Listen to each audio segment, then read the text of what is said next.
Hello வணக்கம், இது உங்கள் சிவி ஜோன். சொல்லணும் எப்படி இருக்கீங்க? இப்போ பார்த்தீங்கன்னா கனி அவர்கள் கமருதீன் கிட்ட ஒரு சில விஷயங்கள் பேசுகிறாங்க அபவுட் பாரு அண்ட் கமருதீன் மேரேஜ் பற்றி. என்னடா இது கனியாக பேசுகிறாங்க அப்படின்ற மாதிரி ஒரு சம்பவம் நடந்திருக்கு. அதை பற்றி பார்க்கலாம். அதுக்கப்புறம் பார்த்தீங்கன்னா பிக் பாஸ் ஒரு திடீர்னு ஒரு டாஸ்க் வேறு கொடுத்துருக்காரு. வெள்ளிக்கிழமை டாஸ்க்கா? என்ன நடக்குது? சனிக்கிழமை இந்த மாதிரி டாஸ்க் நம்ம பார்த்ததே இல்லை அப்படின்ற மாதிரியும் ஒரு சில சம்பவங்கள் நடந்திருக்கு. அதுக்கப்புறம் பார்த்தீங்கன்னா ஆதிரியை பற்றின ஒரு விஷயம் நடந்திருக்கு.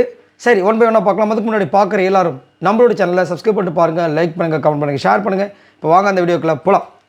ஃபஸ்ட்டு வந்து கனி என்ன பண்ணாங்கன்னா கமருதீனை கூப்பிட்டு, கமருதீன் வெளியே போயிட்டு பாரு, ஒரு 2-3 மாதம் பாரு, சரியா?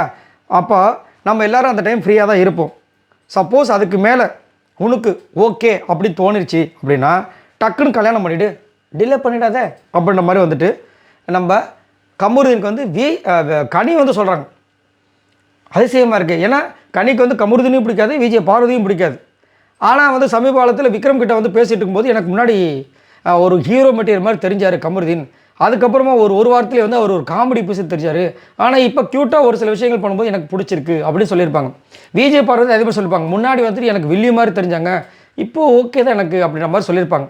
நேற்று கூட வந்து அந்த கான்வர்சேஷனில் பெருசாக சண்டையில் வந்திருக்காது, ஹெல்த்தியாக தான் போயிருக்கும். பட் விட்டு கொடுக்காமல் பேசியிருப்பாங்க.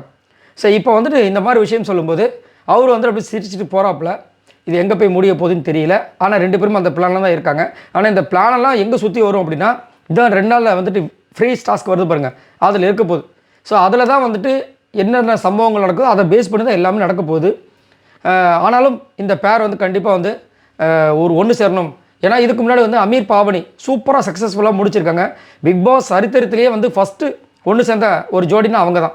மற்றதெல்லாம் வந்து காதெல்லாம் புசுன்னு போயிடுச்சு. நம்ம கமின் லாஸ்ட்லேயே இருந்து எனக்குலாம் ரொம்ப அவங்களும் அந்த பேர் ரொம்ப பிடிக்கும், நிறைய பேர். ஆனால் அது அப்படியே புசுன்னு போயிடுச்சு. ஆனால் இவங்களும் அதே மாதிரி வந்தாங்கன்னா இன்னும் கொஞ்சம் நல்லாயிருக்கும். பார்க்கலாம் என்ன நடக்குதுன்னு. திடீர்னு பார்த்தீங்கன்னா பிக் பாஸ் வந்து எல்லோரும் அரேஞ்ச் பண்ணுறாரு. அந்த நேரத்தில் வந்துட்டு பார்த்தீங்கன்னா விஜய் பார்வதி ரெஸ்ட் ரூமில் இருக்காங்க. என்ன ஸ்டார்ட் பண்ணலாமா டாஸ்க் அப்படின்போது வினோத் பதறாரு.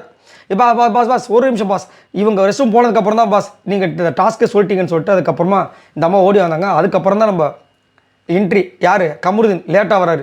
கமருதீன் ஏன்டா அப்படி பண்ணுறோம் வாடான்னு சொல்லி அதுக்கப்புறமா ஒரு டாஸ்க் ஒன்றும் இல்லை, இந்த சர்ஃபெக்ஸில் அந்த ஒரு இதை வச்சு ஒரு டைலாக்கை சொன்னாங்க. எல்லாருமே மாறி வந்து அந்த டைலாக்கை சொன்னாங்க.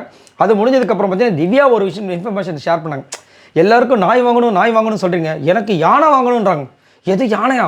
யானை வாங்கி அதுக்கு நான் பேரை வச்சு அந்த பேர் சுட்டு விழாக்கும் உங்களை எல்லாரையும் நான் கூப்பிட்றேன், நீங்களாம் வரணும், வருகை தந்து மனதார வாழ்த்தணுன்ற மாதிரி ஒரு விஷயத்த பண்ணுறாங்க. திடீர்னு பார்த்தா கேமரா முன்னாடி வந்துட்டு பேசுகிறாங்க. என்னம்மா மறுபடியும் வெள்ளம் எதாவது வேணுமா அப்படின்னா இல்லை, ஃப்ரீ டாஸ்க்கு இன்னும் ஒரு சில பேரை வந்து அழைக்கிறாங்க. என்னம்மா இது பிக் பாஸ் விட இல்லை வந்து சத்திரமா எல்லாருமே வர சொல்லிட்டு இருக்கீங்க, அவங்க எத்தனை பேர் அலோவ் பண்ணுறாங்கன்னு தெரியல, என்னமா நடக்குதுன்ற மாதிரி இருந்துச்சு. அவ்வளோ ஆசைகள் இவங்களுக்கு மட்டும் இல்லை, எல்லாருக்குமே ஆசை இருக்கும். அவனை கூப்பிடலாமா, நம்மளை அந்த ஃப்ரெண்டை கூப்பிடலாமா, அம்மாவை கூப்பிடலாமா, அப்பாவை கூப்பிடலாமா, எவ்வளோ ஆசையாக இருக்குது. ஏன்னா எல்லாருமே வந்து 25 நாள்லேயே உள்ளே வந்துட்டாங்க. ஸோ இன்றைக்கி வந்து அவங்களுக்கு 50வது நாள் நம்ம திவ்யாவுக்கு. ஸோ அதனால தான் வந்து பால் கொழுக்கட்டைக்கு வெள்ளம் கட்டிருப்பாங்க. ஸோ எல்லோரும் ரொம்ப எக்ஸைட்டாக இருக்காங்க இந்த ஃப்ரீ டாஸ்க்காக. ஸோ இதை பற்றி உங்களோட கருத்துக்களை சொல்லுங்கள். இந்த ஜோடி கமருதீன் விஜய் பார்வதி இந்த ஜோடியை பற்றி என்ன நினைக்கிறீங்க? மறக்காமல் கமெண்ட்ஸ் பண்ணுங்கள். சேருவாங்களா சேர மாட்டாங்களா? பாய் நண்பர்களே.